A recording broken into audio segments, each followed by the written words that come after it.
জমি সংক্রান্ত ঝামেলায় একটি প্রশ্ন বারবারই ওঠে, দখল বড়, দলিল বড়, নাকি বড় হচ্ছে রেকর্ড? চলুন এই বিষয়ে সহজভাবে জানি।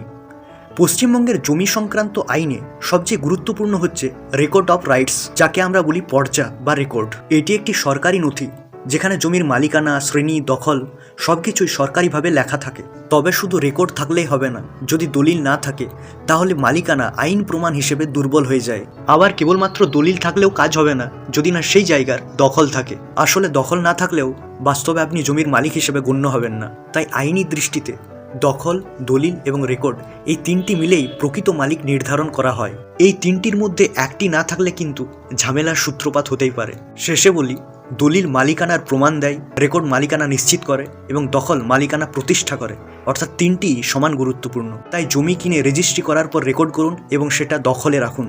নমস্কার।